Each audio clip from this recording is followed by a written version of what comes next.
ஓம் சாய்ராம். வணக்கங்களுடன் உங்கள் Sai devotional lights. இப்போது சித்திரை வெயில் ரொம்ப கொடுமையாக இருக்குங்க. கடுமையான இந்த வெயிலால் நிறைய பேருக்கு நிறைய பிரச்சனைகள் வருது. உடல் உபாதையாகவும் மனதினாலும் இருக்கட்டும், வீட்டில் இருக்கக்கூடிய சுற்றுச்சூழல் எல்லாம் பார்த்தீங்கன்னா ரொம்ப அதிகப்படியான ஒரு வெப்பநிலையில் இருக்கிறதுனால ரொம்ப கடுக்கடுன்னு எல்லார் வீட்லேயுமே டென்ஷனாகவும் மன அழுத்தத்துலேயும் இருக்காங்க. இதெல்லாம் குறைக்கிறதுக்கு என்னதாவது இருக்கா அப்படின்னா இருக்குங்க. அது என்னன்னு பார்த்தீங்கன்னா வெட்டிவேர். இந்த வெட்டிவேரால் செய்யப்பட்ட பாய்களை எல்லாம் என்ன செய்வாங்க, வீட்டில் திரைச்சீலைகளாக தொங்க விடுவாங்க.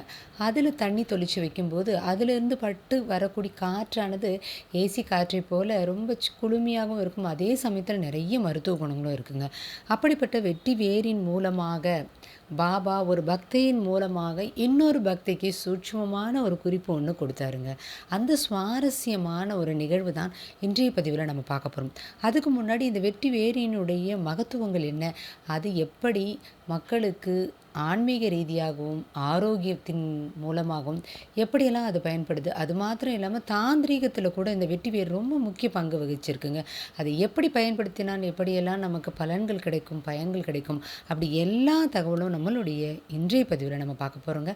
அதுக்கு முன்னாடி நிறைய அற்புதங்கள் அதிசயங்கள் எல்லாம் காணணும், நிறைய விஷயங்கள் தெரியணும் அப்படின்னு நீங்கள் நினச்சிங்கன்னா ஆன்மீக ரீதியான நிறைய விஷயங்கள் நம்மளுடைய சேனலில் பதிவிட்டிருக்கும். உங்களுக்கும் அந்த மாதிரியான விஷயங்கள் பார்க்க உங்களுக்கு பிரியம் இருந்துச்சுன்னா நம்ம சேனலில் மறக்காமல் சப்ஸ்கிரைப் பண்ணி லைக், ஷேர், கமெண்ட் பண்ணி உங்களுடைய எல்லா உறவினர்களுக்கும் இந்த தகவல்கள் போய் சேர நீங்களும் ஒரு கருவியாக இருங்க. இப்போ இன்றைய பதிவு நம்ம பார்க்கலாங்க. இந்த வெட்டி வேர் நம்ம நிறைய பார்த்துருப்போம். நிறைய கோவில்களில் சுவாமிகளுக்கு சாத்துப்படியாக இந்த மாலையெல்லாம் நம்ம பார்த்துருப்போம். இந்த மாலை விலை கூடுதலாக இருக்குமே, நம்மளால் வாங்கி வீட்டில் இருக்கக்கூடிய சுவாமி சிலைகளுக்கு போட முடியுமான்ற குழப்பமே வேணாங்க. நம்மளுடைய நாட்டு மருந்து கடைகளில் ஒரு பேக்கெட் அப்படிங்கிற மாதிரியான குறைந்த விலையில் கிடைக்குது. அதை நீங்கள் வாங்கிட்டு வந்து வீட்டில் கொஞ்சம் போல் மஞ்சத்தூள் போட்டு அந்த வெட்டி வேரை நனைச்சி அலசி அதை உதறி நீங்கள் உங்களுக்கு தெரிஞ்ச மாதிரியாக ஒரு மாலையாக கட்டி சுவாமிகளுடைய சிலைகளுக்கு நாம் சாத்தலாங்க. இப்போது பாபா எப்படி ஒரு பெண்ணுக்கு இது ஒரு சூட்சமமான ஒரு குறிப்பாக சொன்னார் அப்படிங்கிறத பார்த்துட்டு மேலும் பல தாந்திரிக தகவல்கள் எல்லாமே நம்ம பார்க்கலாங்க. அதாவது சென்னையில் இருக்காங்க ஒரு பக்தை, அவங்க ஒரு சாய் பக்தை. அவங்களுக்கு நாகர்கோவிலில் இருக்கக்கூடிய ஒரு சாய் பக்தையின் மூலமாக ஒரு குறிப்பிட்ட ஒரு குறிப்பால் உணர்த்துறார். எப்படின்னு பார்த்தீங்கன்னா, ஒரு ஷார்ட்ஸு வீடியோ ஷார்ட்ஸ் இருக்குது இல்லைங்களா, யூடியூப்லலாம் வரும் இல்லைங்களா, அந்த ஒரு ஷார்ட்ஸ் மூலமாக அந்த சென்னையில் இருக்கக்கூடிய பக்திக்கு ஒரு ஷாக்கை ஒரு ஏற்படுத்தினார் பாபா. அது எப்படின்னு பார்த்தீங்கன்னா, சென்னையில் இருக்கக்கூடிய சாய் பக்தை அன்றைய தினம் காலையில் என்ன பண்ணியிருக்காங்க, தன் வீடை எல்லாமே சுத்தம் பண்ணியிருக்காங்க. அப்போ ரொம்ப காலமாக அவங்க வச்சுருந்த அந்த ஒரு வெட்டிவேர் மாலை என்ன பண்ணுறாங்க, இது ரொம்ப காலமாகிடுச்சு, இப்போ எப்படி நம்ம அதை போடுறது, நம்ம எல்லாமே புதுப்பிச்சிருக்கோமே, இந்த வெட்டிவேர் மாலை தூக்கி போடவும் அவங்களுக்கு மனசு வரல. அவங்க என்ன பண்ணிடுறாங்க, தன் வீட்டினுடைய பால்கனியில் இருக்கக்கூடிய மணி பிளான்ட் அப்படின்னு சொல்லக்கூடிய அந்த ஒரு பிளான்ட்டில் போய் இந்த வெட்டிவேர் மாலையை கொண்டு போய் வச்சிடுறாங்க. பிளான்ட்டை பார்த்து சொல்கிறாங்க, ரொம்ப வெயிலாக இருக்குல்ல, கொஞ்ச நாள் உன்னிடத்துல வச்சு நான் தண்ணி தெளிக்கிறேன், நீ ரொம்ப குளிர்ச்சியாயிரு அப்படின்னு சிரிச்சுக்கிட்டு சொல்லிட்டு இவங்க வீட்டுக்கு வந்தது தாங்க தாமதம். சிறிது நேரத்திலேயும் அவங்களுடைய தொலைபேசியில் வாட்ஸ்அப்பில் வந்து அவங்களுக்கு ஒரு குறுஞ்செய்தி வருது. அது அனுப்புனது யாருன்னு பார்த்தீங்கன்னா, மிகப்பெரிய சாய் பக்தை. அவங்க எப்போதும் சதா சர்வ காலமும் சாயின் நினைவாகவே இருக்கக்கூடிய, ஒரு நாள் தவறாமல் சாய்க்கு வந்து அவங்க படையலிட்டு வழிபடக்கூடிய ஒரு பக்தை. மிகச்சிறந்த ஒரு மனைவி, மிகச்சிறந்த தாயார், எல்லாத்துக்கும் தகுதியான அந்த ஒரு குறிப்பிட்ட தோழியானவங்க இந்த சென்னை பக்திக்கு ஒரு பாபாவினுடைய கோவிலில் ஒரு பிரார்த்தனை மையத்தில் தான் இவங்க 2 பேருமே தோழிகளாக மாறுறாங்க. அன்றிலிருந்து இன்று வரை கிட்டத்தட்ட ஒரு 7-8 வருடங்களாகவே அவங்க தொடர்பில் இருக்கிறாங்க. எத்தனையோ விஷயங்களை 2 தோழிகளும் பரிமாறி இருக்காங்க. ஆனால் இன்றைய தினம் அவங்களுக்கு அவங்க அனுப்பின குறுஞ்செய்தி தான் மிகப்பெரிய ஹைலைட்டாக அமைஞ்சதுங்க. இந்த சென்னை தோழி அந்த வெட்டிவேர் மாலையை மணி பிளான்ட்டில் வச்சுட்டு இவங்க உள்ளே வந்திருக்காங்க. இந்த குறுஞ்செய்தி ஏதோ அனுப்பிச்சிருக்காங்களே அப்படின்னு அந்த குறுஞ்செய்தியை ஓப்பன் பண்ணி பார்க்குறாங்க. அந்த குறுஞ்செய்தி ஷார்ட்ஸில் என்ன வந்தது அப்படின்னு பார்த்தீங்கன்னா, பாபா தனக்கு என்ன வேணுங்கிறத அந்த குறிப்பால் சொல்லியிருக்காரு. எப்படின்னு பார்த்தீங்கன்னா, அந்த ஷார்ட்ஸில் என்ன வந்திருக்கு அப்படின்னு பார்த்தீங்கன்னா, சாய்பாபாவிற்கு போட வேண்டிய, சாய்பாபாவே கேட்ட வெட்டி வேறு மாலை அப்படிங்கிற ஒரு தலைப்பில் அந்த ஒரு குறுஞ்செய்தி வந்திருக்குங்க. அந்த வீடியோவை அவங்க ஆன் பண்ணி பார்க்குறாங்க. அதில ஒருத்தர் சொல்றாரு, "இப்ப பயங்கர வெயில் காலமாக இருக்கிறதால, நீங்க உங்க வீட்ல இருக்கக்கூடிய பாபாவுக்கு வெட்டி வேர் மாலைய அவசியம் போடுங்க." காரணம் என்னன்னா, அந்த காலத்தில ஷீரடியில ராதா கிருஷ்ணமாயின்னு ஒருத்தவங்க இருந்தாங்க. அவங்க மிகப்பெரிய சாய் பக்தை. அவங்க என்ன பண்றாங்க, பாபாவுக்கு ரொம்ப வெக்கையா இருக்குமே அப்படின்னு அவங்க என்ன பண்றாங்க, இந்த வெட்டி வேரால் செய்யப்பட்ட பாய்களையும், வெட்டி வேரால் செய்யப்பட்ட தோரணங்களையும், மேலும் பாபாவுக்கு ஒரு மாலையும் செஞ்சு, அந்த பாபா வாசம் செய்ற இடத்த ரொம்ப குளுமையா அவங்க பார்த்துக்கிட்டாங்களாம். இது வந்து அந்த செய்தி வந்து அந்த ஷார்ட்ஸ்ல வருது. அதனால நீங்க எல்லாருமேவும் சாய் பக்தர்கள் உங்களால முடிஞ்ச மாதிரி ஒரு வெட்டி வேர வாங்கிட்டு வந்து நீங்க மாலையா சாத்தி பாபாவுக்கு போடுங்க. அப்படிங்கிறது தாங்க அந்த குறுஞ்செய்தி. அந்த ஒரு ஷார்ட்ஸ்ல வந்த வீடியோ. இந்த வீடியோவ அந்த சென்னை பக்தை பார்த்த உடனே அவங்களுக்கு ரொம்ப ஷாக் ஆயிடுச்சு. இப்பதானே கொஞ்சம் முன்னாடி நம்ம வெட்டி வேர கொண்டு போய் அங்க போட்டோம்.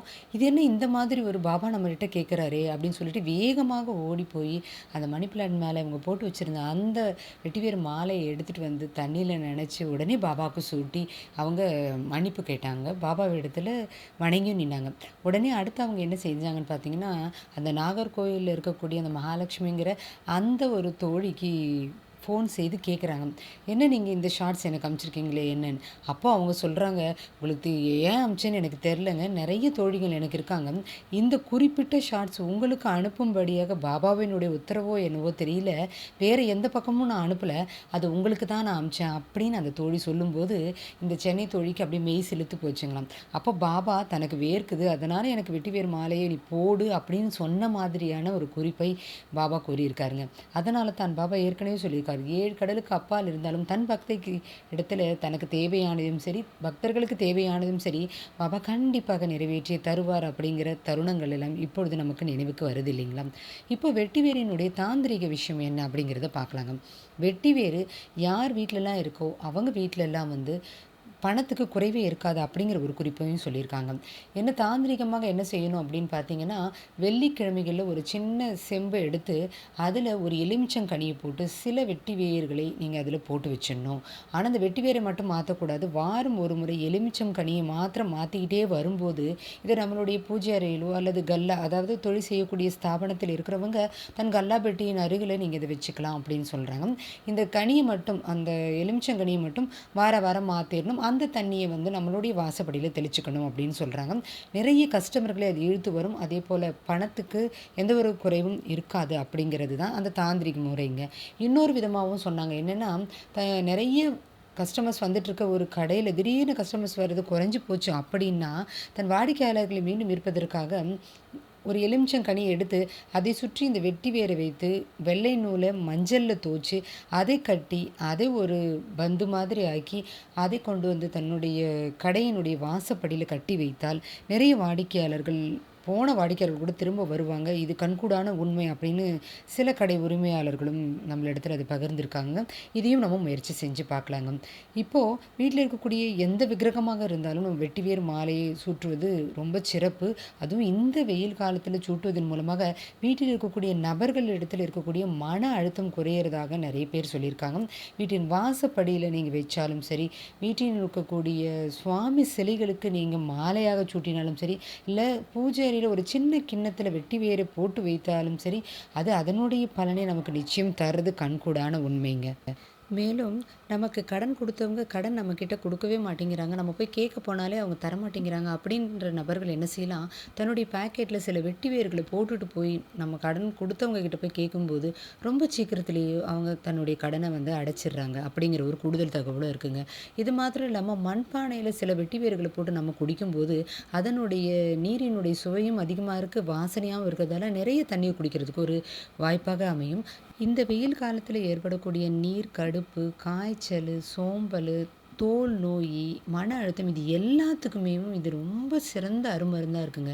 இப்போ சகல வெற்றியையும் தரக்கூடிய இந்த வெட்டிவேர் மாலையை பாபா தன் பக்தையிடத்திலிருந்து கேட்டு வாங்கி போட்டுக்கிட்டார் அப்படிங்கிற ஒரு அற்புதமான ஒரு பதிவு தான் இன்றைய பதிவுல நம்ம பார்த்துருக்கோம். மேலும் நிறைய அற்புதங்கள், அதிசயங்கள்லாம் நமக்கு வந்துக்கிட்டே இருக்குங்க.